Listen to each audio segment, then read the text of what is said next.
Episode Fakta Alkitab kali ini akan membahas sesuatu yang sangat penting dan ada di sekeliling kita meskipun tanpa kita sadari, yaitu para malaikat.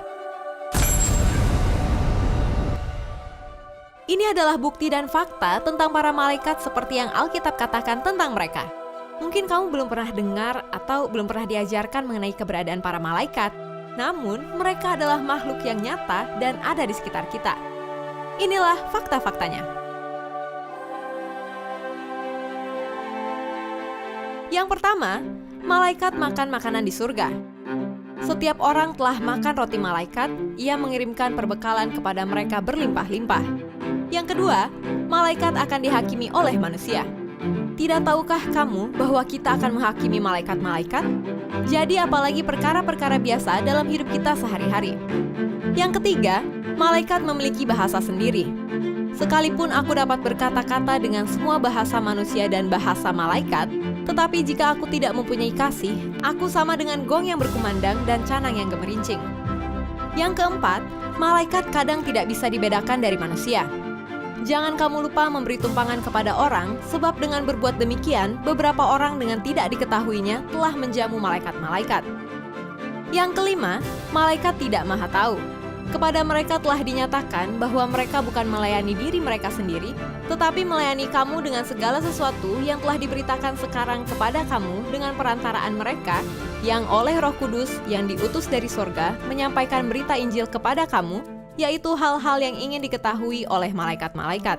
Yang keenam, malaikat bisa berbuat dosa, sebab jikalau Allah tidak menyayangkan malaikat-malaikat yang berbuat dosa, tetapi melemparkan mereka ke dalam neraka, dan dengan demikian menyerahkannya ke dalam gua-gua yang gelap untuk menyimpan mereka sampai hari penghakiman. Yang ketujuh, sebagian malaikat diikat dengan rantai menunggu hari penghakiman. Dan bahwa ia menahan malaikat-malaikat yang tidak taat pada batas-batas kekuasaan mereka, tetapi yang meninggalkan tempat kediaman mereka dengan belenggu abadi di dalam dunia kekelaman sampai penghakiman pada hari besar. Yang kedelapan, malaikat bisa membunuh umat manusia. Maka dilepaskanlah keempat malaikat yang telah disiapkan bagi jam dan hari, bulan dan tahun untuk membunuh sepertiga dari umat manusia. Yang kesembilan, malaikat bisa dilihat oleh binatang. Ketika keledai itu melihat malaikat Tuhan berdiri di jalan, dengan pedang terhunus di tangannya, menyimpanglah keledai itu dari jalan dan masuk ke ladang. Maka Bilea memukul keledai itu untuk memalingkannya kembali ke jalan. Yang ke-10, malaikat bisa mengendalikan binatang. Allahku telah mengutus malaikatnya untuk mengatupkan mulut singa-singa itu, sehingga mereka tidak mengapa-apakan aku, karena ternyata aku tak bersalah di hadapannya, tetapi juga terhadap Tuanku, ya Raja, aku tidak melakukan kejahatan. Yang ke-11, malaikat bisa mengontrol benda-benda tanpa menyentuhnya. Tiba-tiba berdirilah seorang malaikat Tuhan dekat Petrus dan cahaya bersinar dalam ruang itu. Malaikat itu menepuk Petrus untuk membangunkannya, katanya, "Bangunlah segera." Maka gugurlah rantai itu dari tangan Petrus. Lalu kata malaikat itu kepadanya, "Ikatlah pinggangmu dan kenakanlah sepatumu." Ia pun berbuat demikian. Lalu malaikat itu berkata kepadanya, "Kenakanlah jubahmu dan ikutlah aku." Lalu ia mengikuti malaikat itu keluar dan ia tidak tahu bahwa apa yang dilakukan malaikat itu sungguh-sungguh terjadi. Sangkanya ia melihat suatu penglihatan. Setelah mereka melalui tempat kawal pertama dan tempat kawal kedua, sampailah mereka ke pintu gerbang besi yang menuju ke kota. Pintu itu terbuka dengan sendirinya bagi mereka. Sesudah tiba di luar, mereka berjalan sampai ke ujung jalan dan tiba-tiba malaikat itu meninggalkan dia. Yang ke-12, malaikat bisa menyamar dan berubah wujud. Hal itu tidak usah mengherankan sebab iblis pun menyamar sebagai malaikat terang.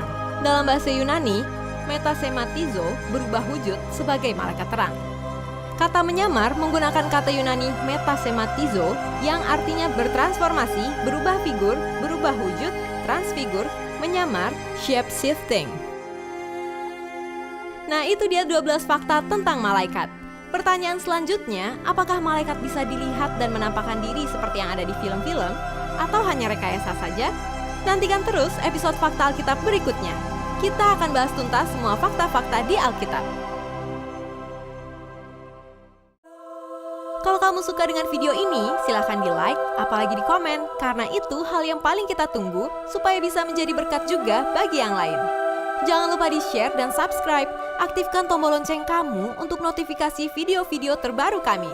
Bagi kamu yang ingin memberkati orang lain, kamu bisa mewujudkannya dengan cara mendukung kami untuk terus memproduksi video Fakta Alkitab dengan memberikan donasi minimal Rp100.000.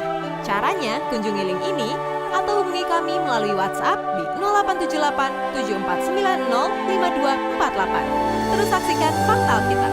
God bless!